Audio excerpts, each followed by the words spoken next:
Picture yourself back there, Saturday morning, 9:30. You're sitting cross-legged on the carpet, bowl of cereal balanced on your knees, watching one of 3 channels. Outside, the street is empty, waiting for you. No screens, no apps, just you and your mates until tea time. The 1970s weren't perfect, but if you grew up then you know. These weren't just memories, they were part of growing up. From scorching summers to power cuts and candles, from Saturday morning telly to penny sweets, this was the Britain we all know and love. Today, we're looking at 17 things every 70s child will remember. Summer 1976 wasn't just warm, it was relentless. For 3 months, Britain turned Mediterranean. Temperatures hit past 32 degrees for 15 consecutive days. The grass turned white, completely dead. Pavements were so hot you could see the heat rising. Tarmac melted. Reservoirs dried up completely. By July, outdoor taps appeared in the street, 1 for every 20 houses. Families queued with buckets, collecting water for drinking and washing. In Wales, taps were turned off for 17 hours a day. Dennis Howell became Minister for Drought. Parliament passed emergency laws, and a cheeky slogan appeared everywhere: "Save water, bath with a friend." Then came the ladybirds, 23 billion of them covering everything by late July. They covered windows. You'd step on them everywhere, smashed into windscreens. People remember greenfly everywhere, clouds of them. Then ladybirds arriving in swarms so thick you couldn't see through them. For children, though, it was paradise.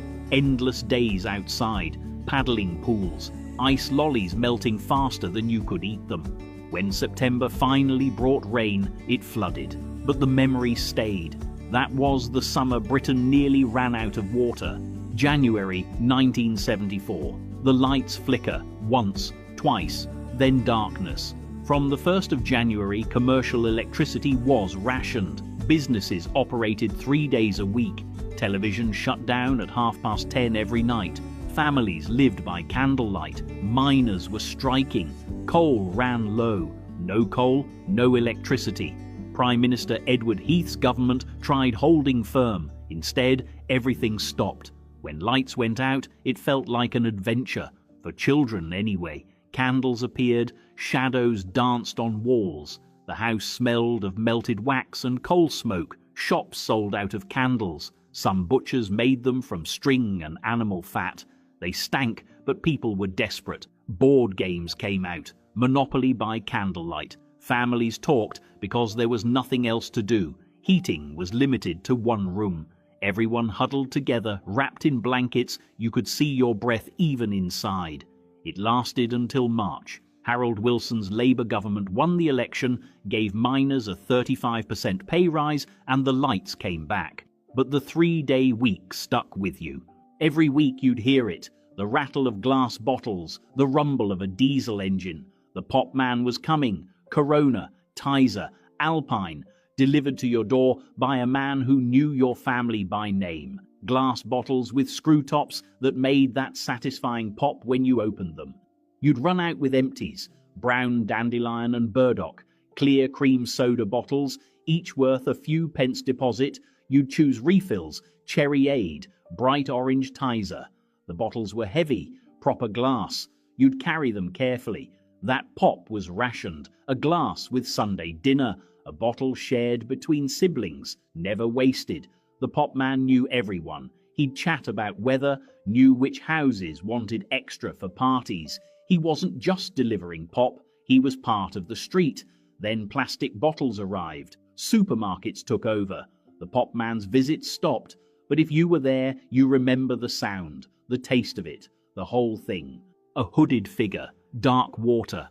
I am the spirit of dark and lonely water.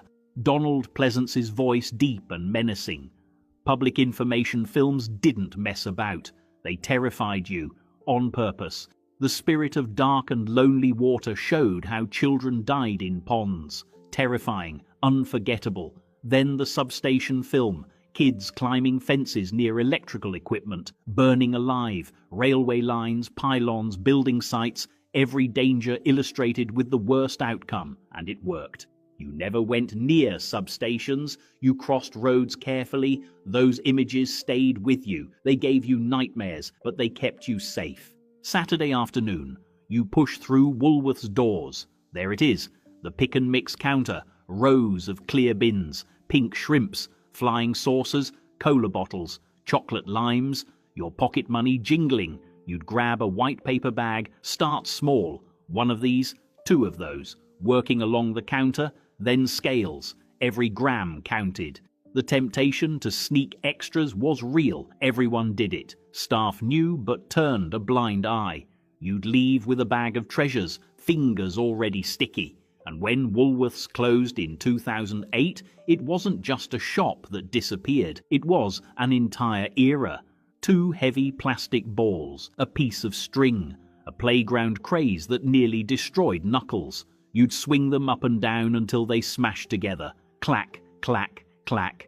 The faster, the louder, but clackers were dangerous. Plastic shattered, hands got caught, bruises turned purple, and still, children kept playing. Schools banned them, parents confiscated them. Eventually they disappeared. But for one glorious summer, every playground echoed with the sound. Saturday morning, 9:30. The choice? Swap Shop or Tiswas. BBC One had Noel Edmonds, Keith Chegwin's Swap-O-Rama, where children swapped toys, the swap board showing who wanted what. ITV had Tiswas, Chris Tarrant, Sally James, custard pies, buckets of water, the phantom flan flinger, complete chaos. You couldn't watch both. One television, no remote. You picked a side. Swap Shop kids were sensible. Tiswas kids were rebels. Playground arguments happened every Monday. Families split over it. But everyone was watching. Saturday morning television was an event. Your teacher hands out freshly printed worksheets, purple ink, slightly damp, and without thinking, every child lifts the paper and inhales deeply. That smell, sweet, chemical. The duplicator used methylated spirits. The result was strangely satisfying. Catch that smell decades later, and you're 10 years old again, sniffing a maths worksheet. On the carpet, the green felt pitch never quite lay flat. Tiny plastic men on weighted bases. You'd flick them toward the ball. The ball was disproportionately large, and the bases broke. Stand on your striker barefoot, and he'd snap clean off. Absolutely heartbreaking. But Subbuteo was more than a game. It was a world. You'd collect teams, paint players. Hours disappeared. And if your brother walked through mid-game, war. Sunday afternoon. Your dad deserves a pint. Just one. You'll be fine in the car. Children weren't allowed in pubs, so you'd be left in the car park. Back seat of the Morris Marina. Packet of crisps with the blue salt bag. Bottle of lemonade. You'd sit and wait.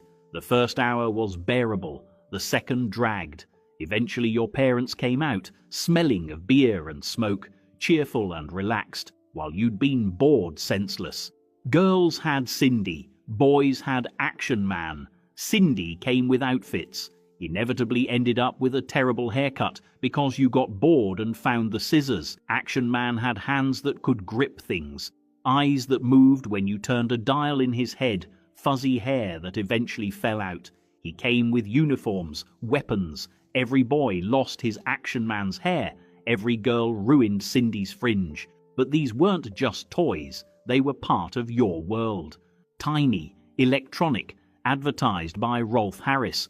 This pocket organ used a metal stylus on a printed circuit board. Touch different strips and tinny buzzing notes sounded. It looked like something from the future. Every child wanted one, then got one, and realized it was basically unplayable. You'd sit for hours making weird electronic noises, driving parents mad until batteries died. Flared trousers, wide enough to sweep the pavement. Platform shoes adding 3 inches, and tank tops, itchy, homemade, knitted by Nan. Every child wore flares, the wider the better. You'd strut thinking you looked like a pop star. Tank tops were scratchy wool, browns, oranges, mustard yellows. You'd wear them to school discos, pretending you didn't hate them. Nothing about 70s fashion was subtle. A giant inflatable ball with a grinning kangaroo face and handles. The smell hit first, heavy rubber. You'd pump it up, climb on, and start bouncing. You couldn't control direction. Aim for the lawn, end up in the hedge. Every puncture was heartbreaking, but while it lasted, magic. The whole street had them. Summer filled with bouncing, laughing, occasionally crying after spectacular falls. Saturdays meant comics. Boys got Beano or Dandy, Dennis the Menace, Bash Street Kids. You'd trade issues at school. Girls got Jackie magazine, problem pages with Kathy and Claire, posters of David Cassidy, fashion tips, everything a teenage girl needed. Boys mocked Jackie. Girls read every word like it held all the answers, and everyone read it secretly. 1977, 25 years on the throne. Britain threw the biggest party since VE Day. Street parties everywhere. Long tables lined roads. Bunting stretched from lamppost to lamppost. Red, white and blue. Cardboard crowns. Spam sandwiches. Sausage rolls. Crisps. Jelly and cake. You'd sit at long tables in the middle of the street, surrounded by neighbours. Commemorative mugs appeared. You got one just for showing up, kept it for years. Every house smelled the same. Dad's Brute aftershave, Mum's Charlie perfume. Brute came in a green bottle, endorsed by Henry Cooper. Splash it all over. Dad did. You could smell him 3 rooms away. Mum wore Charlie. The advert showed a confident woman striding through the city. You'd know she was coming before she walked in. Smell either one now and you're straight back there. That's what those smells were, pure 70s, bottled up. 17 memories, but really thousands more. The 70s weren't perfect. Power cuts, strikes, economic struggles, but childhood found its way through. In the streets where we played, in simple joys that cost nothing and meant everything. We survived boredom without screens. Made our own fun, learned independence early, and maybe that's why these memories stick, because they were ours. Drop a comment below with your favourite 70s childhood memory. Please subscribe to keep these stories alive. Share this with someone who remembers.